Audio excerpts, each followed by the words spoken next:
And that was a divine order. So, a very, very fun fact about this. Oh, you're having two? A very, very fun fact about this film with the showcase is I believe this is the longest film that has taken time to come to a showcase, because I had originally invited this film pre the pandemic. We were meant to have one around April 2020. And this was the first film we had actually chosen for that one before the pandemic, but we kept it specifically for this one because it's the first music film that we've done, and the director is right here, Mr. Baarabile. Sorry, what's wrong, camera? Okay, cool, sorry. So we have the director here, Baarabile. How are you guys doing? Oh, we good. Hello, everybody. Hello. Thank you for the opportunity to be here. I'm with...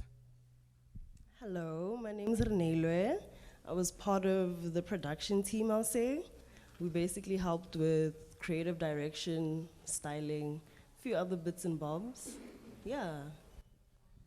Now, one of my favorite things during this screening is actually seeing Baarabile singing very, very loudly to Alala Gumbi's song. He was in the specific performance. But what I want to understand, because this is actually based upon an actual existing EP, what made you guys actually want to make a music film, not necessarily a music video, but an actual music film for this body of work?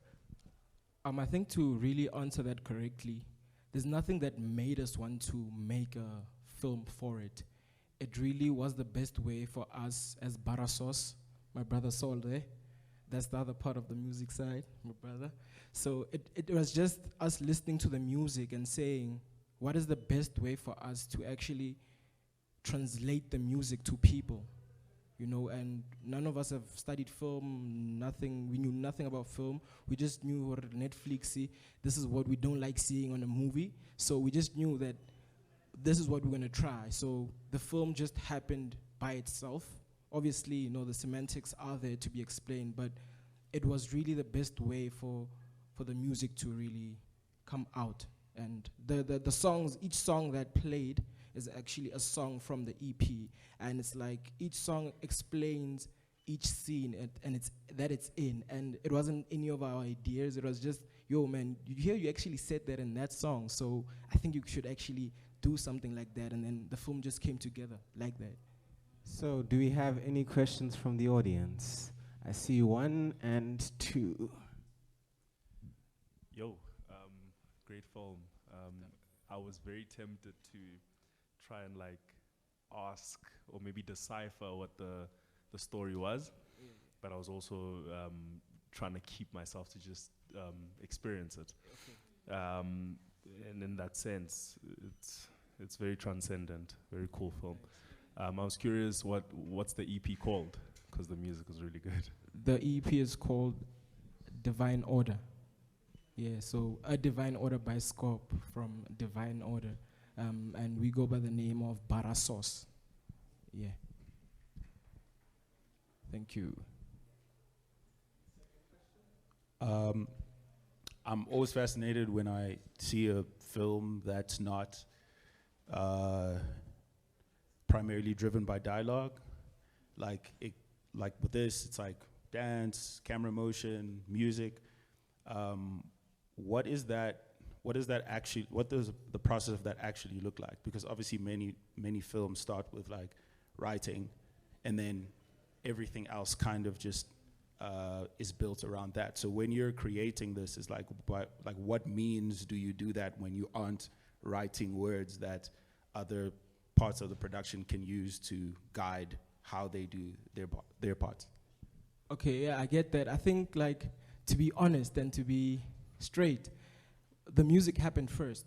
So the music told us what to do. So when the music says, God, please help me, like already we know what we want to see. And sometimes you don't need to tell anybody that you, like, if before you pray, you know, there's always a gesture that you make. So it's like the music just told us which space we want to be in terms of visuals. And we just thought that the music is enough And from the music, that's where we moved forward and said, okay, let's start at a room. This guy's waking up, and we literally broke it down like that, like textbook stuff. We literally said, okay, this is the first frame you want in the picture. So like I said, we didn't study film, so we literally took shortcuts. If I'm right, so we literally took shortcuts in how we wrote it. We allowed the music to tell us like what's going on, and that's literally how it happened. And I'd be very untruthful if I tried to break it down further than that, but that's how it happened. It literally just broke itself down, and we literally looked at it. Okay, this guy starts in the room, he leaves the room. From leaving the room, he's on the road, he gets a door, he gets inside, he finds what he's looking for, that he didn't know he's looking for, he gets outside, they bless him, he gets his blessings, and he's out. And that's literally how we broke it down. And from there, we have, like she said, the creative direction. That's where the creative direction came in. And people were consulted as to what do we wear in the scene? How do we provoke a certain emotion? And everybody came with their expertise, and that's why the team, and that's why R is here, and much love. And that's how the team literally just did its thing. Everybody just did their thing. And yeah. I love your question, bro. Thanks. Okay, we have space for 2 more questions, and she had already. You're cool. Oh, you wanted to? It's just a comment. Okay.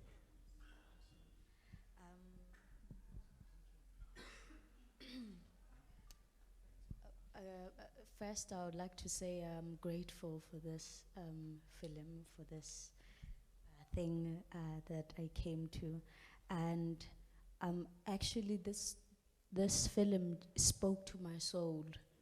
It spoke to my soul, and I want to say that I'm grateful for it, and I want to share something that there were days when I didn't have words to express what's inside of me. So then I used my body to express, and this film spoke to that. And yeah, I want to say thank you. Yeah. Thank you.